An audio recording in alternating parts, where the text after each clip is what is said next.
歡迎大家嚟到美股格局啊！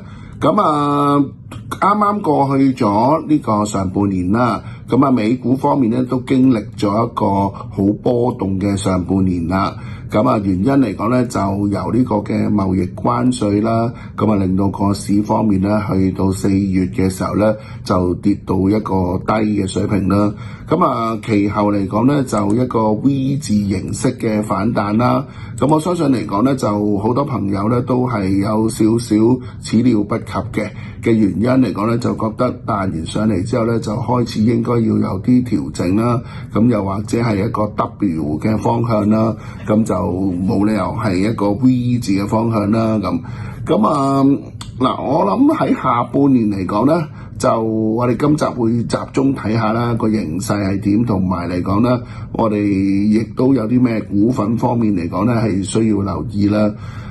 咁就啱大家咧都應該係去睇住就係話美國方面嚟講咧，尋晚咧就通過喺參議院啦，以曼斯投埋票啦。曼斯係美國嘅副總統啦，令到嚟講咧個大而美嘅稅改方案方面嚟講咧係會通過咗，而唔係1對50票啱緊通過嘅。而跟住咧就交去俾呢個眾議院方面係去審議啦。預計眾議院方面咧就喺香港時間嘅星期三晚上9點啦，就會係去進行討論啦，同埋表決啦。呢個方案出嚟講咧，其實有幾樣嘢大家要留意啦。第一咧就會係令到嗰個嘅即係減稅啦，減稅方面嚟講咧，令到市民方面嚟講應該會有個得益啦。但係與此同時咧，就會令到嗰個嘅美國債務方面咧進一步上升。個原因嚟講咧，就係呢個方案咧預計咧就將會係出現一啲叫做即係赤字嘅預算案啦。所以變咗你喺個赤字預算案方面嚟講出咗嚟之後咧，咁就應該會係令到嗰個負債再進一步升。而呢一個咧，亦都係令到美元弱咧，嗰個嘅情況持續嘅。依家美匯指數嚟講咧，就喺97樓下啦。事實上咧，喺上半年嚟講咧，單係美匯指數都跌咗成1成有多。呢個咧都係好耐未見過咧，喺半年啦，即係喺一個半年嗰個嘅階段嚟講咧，美元有咁大嘅跌幅啦。下半年方面咧，美元咧，我覺得都有機會會繼續偏軟，但係個偏軟嘅步伐咧，就好視乎美國真係個減息嘅速度有幾快咯。因為而家嚟講咧，美國個減息速度咧都係比原先預期慢啦。呢個咧理論上對於美金係會有支持啦。只不過就係話擔心美國嗰個債務嘅問題咧，令到本身嗰個嘅即係市場方面嚟講咧，係對於美金方面嗰部分嘅信心態度咧係弱咯。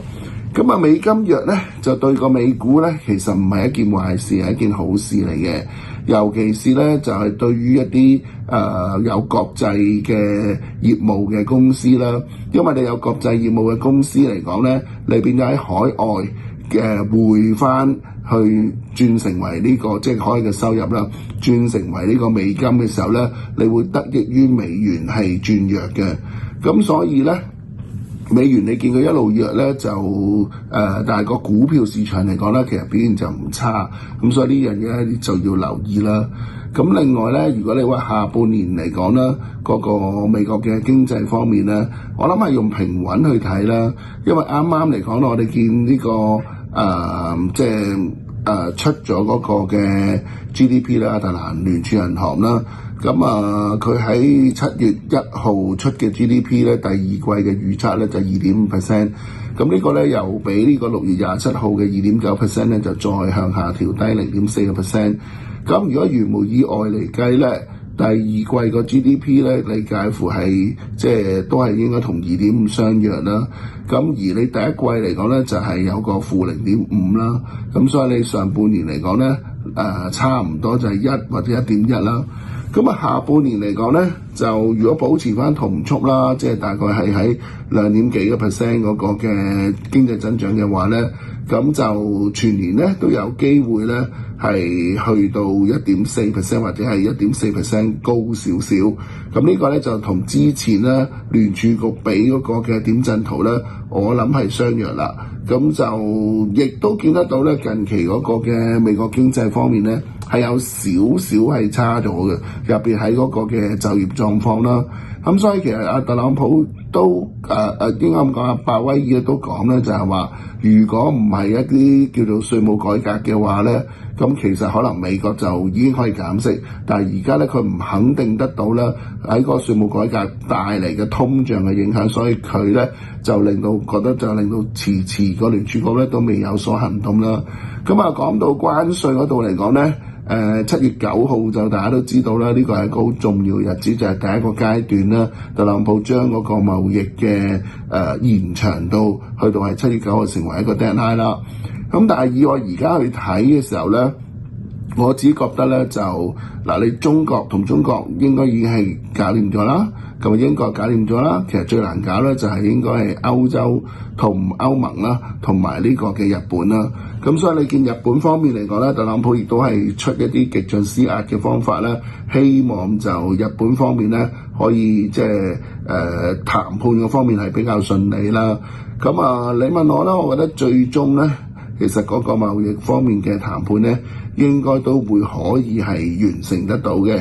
咁所以變咗咧，就你話重複翻4月嗰陣時候嗰個嘅慘況嘅機會咧，應該就唔係話好大咯。咁而下半年方面嚟講咧，美國我覺得仍然都係有減息嘅空間嘅。咁啊，特別嚟講咧，就預計至少減1次，甚至乎2次啦。咁我而家嚟講咧，就今朝早睇嗰個嘅即係 Fed Watch 嚟講咧，目前咧減喺9月份咧減1次息嘅機會率咧係去到超過90%嘅。咁啊，跟住咧10月再減多次息個機會率咧係68% 啦。咁而喺12月減，即係如果假設10月唔減啦，去到12月再減息嗰個機會率咧，就應該係去到90%嘅。咁即係換言之咧，今年咧減2次息個機會都大啦。咁就預計係喺9月啦，跟住嗰次咧就係10月或者係12月啦。咁所以下半年嚟講咧，有個減息嘅憧憬啦。咁而嗰個嘅貿易方面咧，預計咧就會係即係談判方面咧係順利完成啦。咁而整體嚟講咧，我只覺得咧嗰個雖然個就業情況咧下半年我預計會轉差，所以呢個亦都係個誘因，點解令到聯儲局係肯去減息嘅。咁但係呢一個嘅就業情況轉差咧，就唔係話個經濟個或者對個企業盈利係有個打擊而轉差，而係因為嗰個 AI 出現咧，令到啲企業咧係唔需要咁多人手，而係導致到咧佢哋可以咧係減散一啲嘅勞動力，而呢一個減散勞動力咧就會提高咗嗰個盈利能力嘅。咁所以下半年嚟睇咧，我哋睇個企業盈利能力咧，持續都係有改善。咁其實呢個好重要，因為我哋成日咧都睇好多嘅消息啦。咁我哋要揾一樣係重要嘅方向。咁我哋攞咗呢個重要方向咧，嚟到係去幫嗰個市場係攞翻個指標。即係如果唔係咧，你就會俾佢帶住走噶啦。有陣時又話要傾貿易談判，有陣時又Elon Musk 就同阿 Trump 係有啲唔啱咁。咁呢啲咧，我哋就即係視之為一啲叫做即係喺個市場上嘅噪音啦。咁啊會令到個市有啲波動啦。咁但係個主幹度咧，就係要睇個盈利嘅。咁而我哋睇個盈利方面嚟講咧，係下半年咧會比上半年再好少少。咁所以咧，我哋睇法嚟講咧，如果喺呢一次出嘅業績即係由7月中開始啦，出嘅業績好，而個 guidance 佢哋調升嘅話咧，咁我相信呢啲行咧係有機會將全年嗰個嘅盈利預測咧係向上調，咁到時候咧佢哋亦都會順勢將嗰個目標價咧係向上調啊。咁所以我覺得基本盤嚟講咧，標普500指數咧，我哋就睇6400、6500啦。但係我亦都有信心咧，覺得咧係有個空間咧係再向上調。咁而家咧我就即係參考翻，就係要睇下嚟緊個業績，然後向上調幾多咯。咁所以我覺得6400、6500咧都唔係一個叫做今年嘅終點站，只不過係暫時咧，而家未出業績之前計嗰個嘅盈利狀況啦，所作出嗰個嘅目標。咁我相信應該係出完業績之後咧，可以再調升。咁啊，到時嚟講咧，就再同大家補充啦。咁而股份方面嚟講咧，有啲板塊啦，譬如話 AI 相關嘅板塊啦，我哋上半年一路都係睇好啦。咁嗰啲嚟講咧，都係持續睇好嘅。咁而除咗 AI 板塊之外嚟講咧，我只覺得咧下半年咧可以睇多少少就係一啲金融相關嘅。咁點解會咁樣去諗咧？就因為咧，我覺得特朗普方面嚟講咧，就喺個貿易嘅關稅嗰度做完之後咧，好大機會咧就將每個焦點咧就轉向喺嗰個金融嘅改革嗰方面嘅。咁如果你做金融改革嗰方面嘅時候咧，變咗一啲金融相關嗰啲嘅公司咧，其實都有機會會受惠嘅。咁所以下半年嚟講咧，我覺得就除咗 AI 相關嘅公司之外咧，係好值得係去加入一啲我哋叫做同金融有關，跟住最理想就梗係金融又有科技嘅公司啦。嗱，咁我咧就喺呢個板塊裏邊咧，我就有兩隻都係睇好嘅。咁啊，顧名思義，當然就係我哋其中嘅 Hood 啦。咁啊 Hood 嚟講咧，你見佢近日咧就出咗嗰個新聞稿啦。咁啊就開始咧就會係打算喺歐洲嗰邊咧都推就係用個代幣嚟到係去買股票啦。咁啊，其實佢呢個嘅計劃咧，佢好多新嘅計劃嘅，其中一個計劃都幾吸引咧，就係話去買啲代幣嚟到係去買啲股，而有啲股咧可能係未上市嘅，咁呢啲嚟講咧都係啲新嘅即係創新嘅金融啦。我相信咧都會令到嗰個嘅投資者方面嚟講咧會有興趣，同埋嚟講咧亦都會係幾利好嗰個股價咯。咁而本身嚟講咧 Hood 佢都係繼續一個增長型嘅公司啦。咁我哋之前都講過啦 ，Hood 呢間公司咧，基本上我哋睇佢5月份嗰個營運數據咧係幾靚仔嘅，即係你起碼有幾樣嘢唔使擔心啦。佢個交易量方面喺個股票嗰度咧增幅好好，喺 Crypto 咧5月份亦都增幅好好，而個 Margin Book 方面咧亦都係去到90億美金啦。咁啊由對上一個月即係話4月份嘅好似84億啊，呢個數我就唔係好記得。咁但係去到5月份咧就應該係90億嘅數嚟嘅。咁啊所以你見得到嚟講咧就收利息嗰方面各方面都好嘅。咁而且佢咁多新嘅業務發展嘅時候咧，我覺得係有個重估嘅價值嘅。咁同埋咧就即係8月左右嘅出業績啦，9月咧亦都係標普500指數方面咧又再做一個季檢㗎啦。咁呢一次咧，我覺得入個標普500指數嘅機會就相當之大嘅。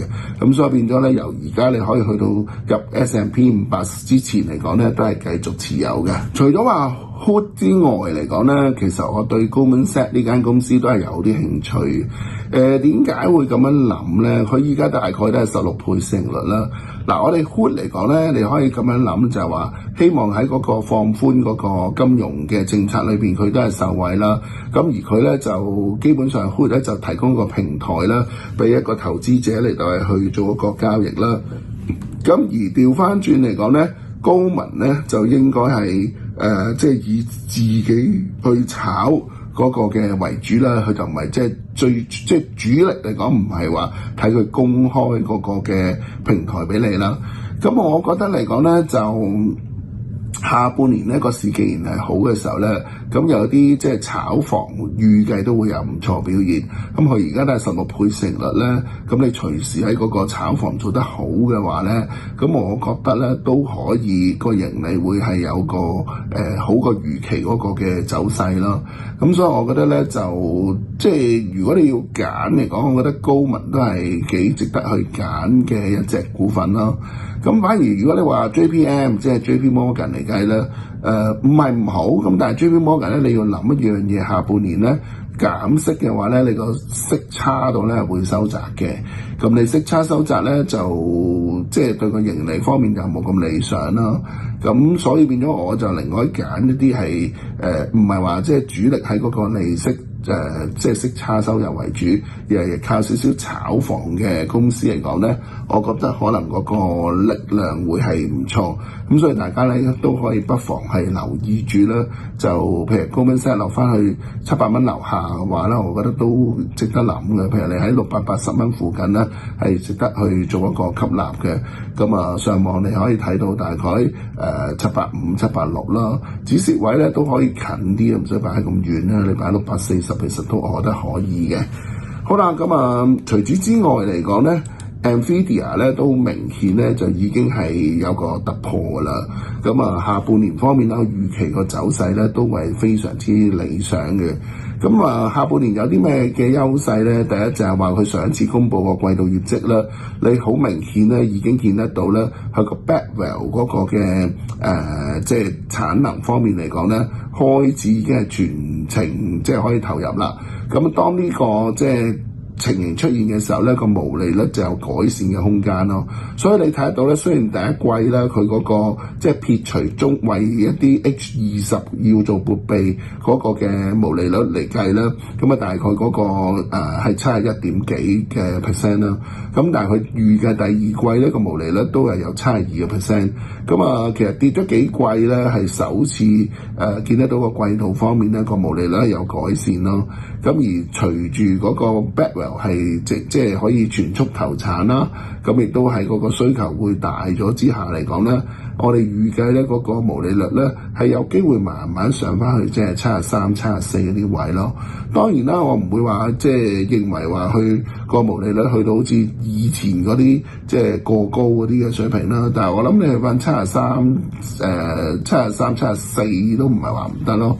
咁另外嚟講咧，就幾樣嘢咧，就之前咧黃仁勳去到提及咧，就係話 Nvidia 都唔係一間即係芯片嘅公司咁簡單，佢將來嚟講咧都會係一個叫做 AI infrastructure 嘅公司咯。咁既然係 AI infrastructure 嘅公司嘅話咧，咁我覺得佢會係繼續受惠於嗰個嘅 AI 嘅發展啦。咁同埋佢亦都喺個 ecosystem 裏邊嚟講咧，即係做得都好好㗎啦已經。咁你即係將來喺譬如話佢喺佈局裏邊嚟講咧，喺個芯片你要 upgrade 嘅，你要租可能就揾佢嘅親生仔啦，我哋叫做CoreWeave 啦、CLWV 啦。咁又或者如果你要買咧，咪就直接同 Nvidia 啦。咁所以其實佢已經分開兩條隊咧，就係去供應嗰個嘅算力啦。咁而算力方面嚟講咧，亦都見得到就之前好多啲 Megatech 咧，都係願意繼續投放落去。咁所以我諗成個形勢方面嚟講咧，下半年就幾利好呢個嘅 Nvidia 嘅。同埋如果你睇 Nvidia 方面咧，就啱啱上個月咧就先至係升破咗嗰個153、154嘅歷史高位啦。咁呢個咧肯定係一個新嘅突破嚟嘅。咁同埋咧，過往好多時候咧 Nvidia 咧就一路都係即係去到一個層面，一路都係牛皮完之後咧，確立咗個升勢咧，佢係行一輪幾長嘅升勢嘅。咁你睇翻之前咧，就即係喺400幾蚊、500蚊嗰啲位咧，去到徘徊咗好耐。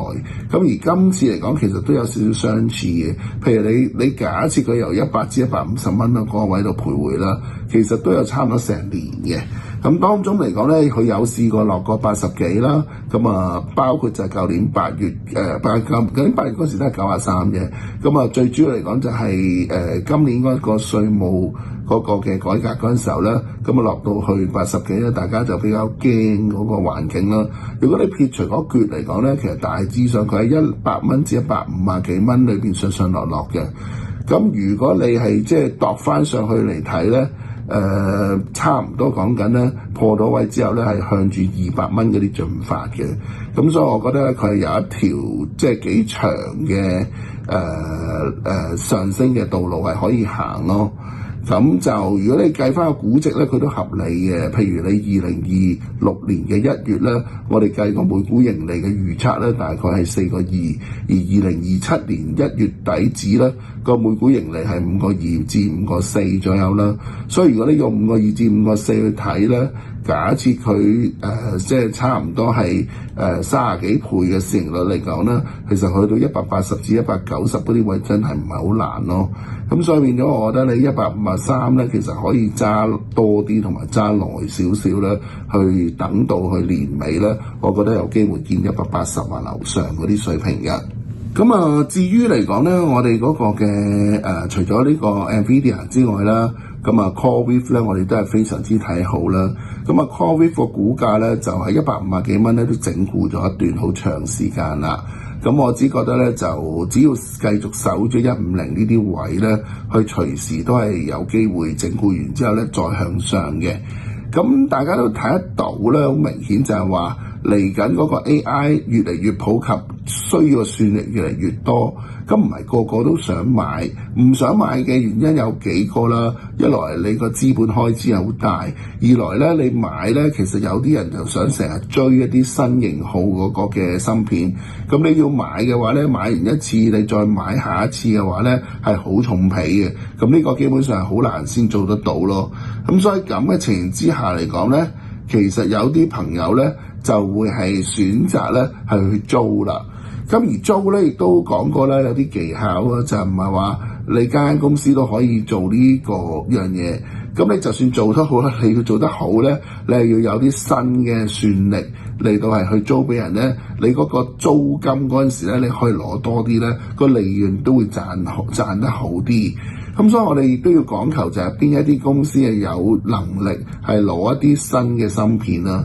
咁所以我哋去諗嘅時候咧，就 CoreWeave 咧個機會就非常之大啦。咁嘅原因嚟講，佢係 Nvidia 嘅親生仔，咁所以你去賣一啲芯片俾一啲嘅人嘅時候咧，咁自然 CRWV 就會係得心應手。咁所以呢點係非常非常之重要啦，令到我哋咧係對於 CoreWeave 嗰個嘅前景同埋嗰個嘅憧憬方面嚟講咧，係非常之大嘅。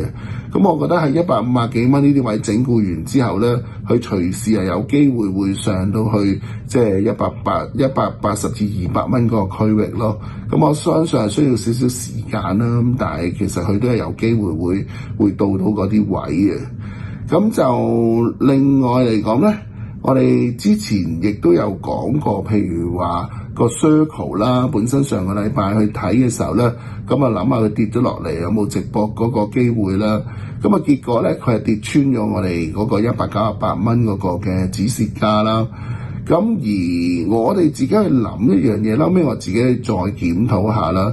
Circle 其實佢嗰個增值嘅地方同我上次講係一樣嘅，你咧就唔係博佢收息嗰樣嘢嘅，你係博佢乜嘢咧？係個增發嗰個能力。咁啊，所以你係買一個好長遠嘅嘢嚟嘅。咁但係個問題就係而家市場嚟講咧，第一佢冇咁快有機會增發先啦。即係如果佢即係好快有機會增發嘅，你就體驗得到佢增發出嚟帶嚟嗰個嘅實質嘅幫助啊嘛。咁所以呢度咧，我覺得係比較吃虧啲咯。咁所以變咗咧，就暫時止蝕咗之後嚟講咧，可能就觀望下先就算咯。咁如果你話我真係好少嘅，譬如我舉個例啦，佔1%左右嘅啫，我唔想沽，可唔可以咧？咁我覺得咧都唔係冇機會，即係你可能你個諗法就要變成為我係擺少少賣喺度，就搏下佢真係將來有機會成為增發嗰個嘅機構，當佢能夠成為增發個機構嘅話咧，變相佢喺嗰個嘅利息收入方面就可以有個急增，即係成個遊戲係咁玩咯。但係如果你話我唔想等嘅，亦都唔想話即係去 hold 住筆錢嘅話咧，我就覺得不如換馬就會好啲，因為咧你揸住呢啲個不確定因素其實都大嘅，即係你反而將佢換咗去其他啲股份嚟講咧，我覺得可能嗰個翻身機會就會更加高。咁你換咩股份好咧？咁啊，其實之前咧我哋就即係叫過大家去換隻 HOOD 嘅嘛，我唔知你記唔記得啦，大家。咁啊，而家嚟講，如果你話喺個換馬對象方面咧，我覺得可以諗下隻 CoreWeave 咯，即係譬如話我本身買咗呢個嘅Circle， 咁如果我想止蝕啦，咁我覺得咧你可以換下呢個 CoreWeave 嘅。咁當然啦，你問我如果換 Nvidia 又得唔得啊？咁Nvidia 我覺得都得，不過 Nvidia 咧我就覺得佢個彈嘅速度咧就未必好快。咁啊，因為你 Circle 嚟講，我估計你都會有個虧損噶嘛。咁所以如果你要追翻嘅時候咧，可能 CoreWeave 就會快啲咯。咁但係如果你話我唔係要咁急進追翻嘅，我只係想即係唔揸 Circle 嘅時候去換馬又安全，咁你咪揸 Nvidia 咯。咁我諗都係安全嘅，即係佢上翻去接近180至200。呢一啲新高嘅位咧，我覺得機會就大，不過咧就唔係快嗰種咯。即係你見佢都係嘅，佢即係破位就慢慢咁樣上去。咁我諗有陣時喺個上升浪嘅美股嚟講咧，你真係唔好睇小佢，因為佢上緊嘅時間嚟講咧，佢可以上一段係好長同埋好耐嘅時間咧。咁有陣時賺就賺嗰啲㗎啦。你平時嗰啲升5步行退翻2步嗰啲，你冇乜錢賺嘅。你係要一口氣啦。佢真係連續行幾日，全部每日都係上幾個 percent 咁上，咁呢係賺就賺嗰啲咯。咁所以有時冇辦法㗎，佢未行住嘅話咧，咁唯有忍耐下啫。咁我希望忍耐完成之後嚟講咧，佢係可以即係今次我諗佢要挑戰160㗎啦。上一次去到157、158嗰啲位咧，又碌翻落嚟去個前嘅高位咧，再守得到呢啲位咧，下一轉就上160樓上。咁啊，至於 Palantir 又點咧 ？Palantir 咧，我覺得係近期弱咗啲嘅。咁你問我點解會弱咗啲？或者如果你俾我嚟講咧，我就會減啲 Palantir 咧，就會增持呢個 Nvidia。個原因點解咧？嗱，你假設你 Palantir 睇幾多咧？嗱，我哋原先都係睇大概180蚊左右啦。咁可能如果你睇180蚊左右嘅時候嚟講咧，咁我 Nvidia 都有機會去到，但係我嗰個嘅 risk 嚟講咧，相對上咧 Nvidia 會細，因為你個估值嗰度咧計得到數，咁所以啲人咧就有部分就會將呢個 Palantir 就會換走嘅。咁如果話啦，我哋需唔需要換走晒 Palantir？我又覺得唔需要換走晒，但係我哋可以做一樣嘢咧，就有少少對調，即係點樣對調法咧？我哋原先譬如話 Palantir 最大嘅，咁我哋可以改為就用 Nvidia 做膽就最大，因為呢個你都穩陣。個穩陣嘅原因嚟講咧，就係始終你計個估值，我哋頭先都講過咧，呢個數字上嚟講咧係有得計。咁而 Palantir 嚟講咧，你而家都係100幾倍成率咧，喺個數字上咧，佢係比較偏高啲，同埋你一定係要靠嗰個高增長咯。萬一你出一啲業績嘅時候咧，個增長啲人開始覺得又好似又唔係好快喎，咁嗰陣時咧，你個風險就會比較大啲。咁所以咧，既然我哋開始見得到 Nvidia 係重新一個上升浪嘅話咧，我哋就要咁樣去做法啦，就將呢個 Palantir 咧減一部分或者減大部分就換去 Nvidia 呢，就做呢樣嘢。咁好啦，換完之後咧，個組合上咧就拖就梗係要 HOOD 啦，咁啊再加埋呢一個嘅 CoreWeave 啦。咁我覺得已經形成咗一個主幹嘅業務㗎啦，即係主幹嘅投資㗎啦。咁如果你話喺啲分支方面嚟講咧，有啲乜嘢可以再加落去咧？咁我覺得嚟講咧，就可以加2隻都大家可以考慮啦。咁一個咧就係 CLS 啦。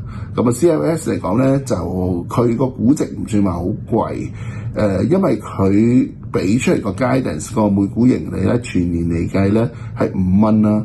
咁即係話換言之，而家呢啲位咧都係未到30倍，都係20零倍嘅預計市盈率啦。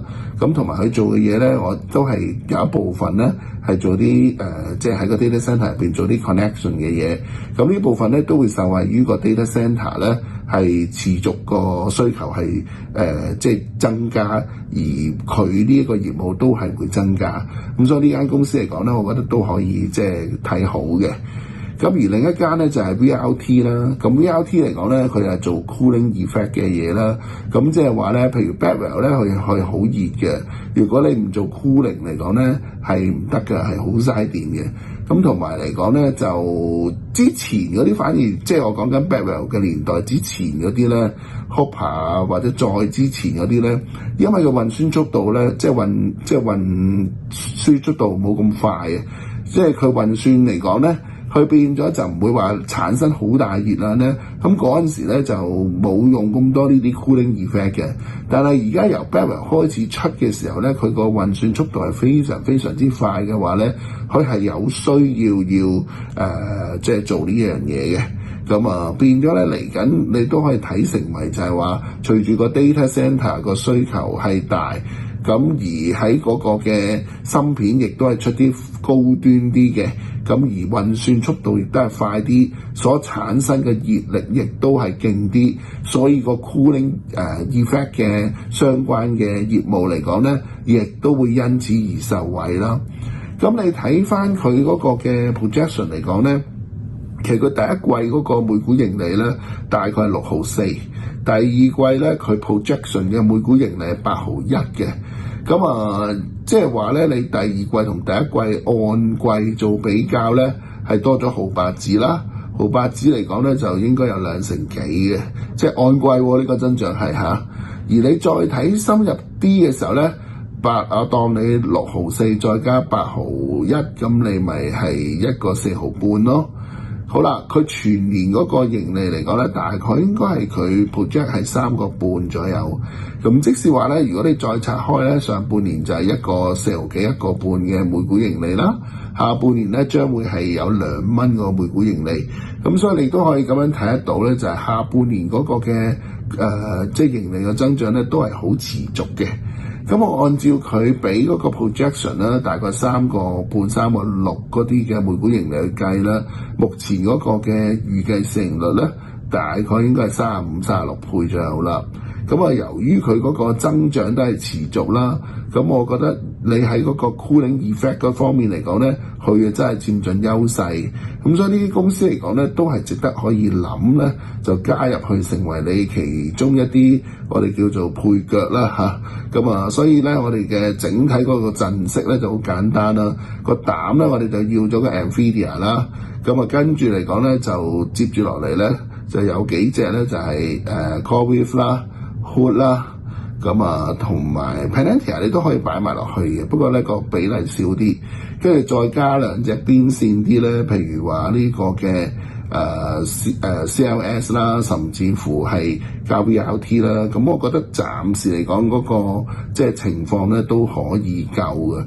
咁如果你話好中意金融股咧，我覺得你加啲 Goldman Sachs 都係可以嘅，因為我覺得佢嘅估值都唔係話好貴，都係幾吸引下咯。咁呢個咧就係我哋自己去即係覺得，譬如下半年要留意嘅股份啦。咁啊，邊一隻做主力啦，邊一隻輔助，邊一隻配合啦。咁啊，全部都希望即係同大家係去分享下啦。咁啊，當然啦，我哋每個禮拜都會同你 update 翻嘅。咁啊，只不過咧，依家藉住喺個半年嘅階段咧，就同大家係分享下嘅。多謝大家收睇。本人咧就持有呢個嘅CLS 啦、VRT 啦、Hood 啦、Palantir 啦、Nvidia 啦。咁啊，上述講嘅股份嚟講咧，都有持有嘅。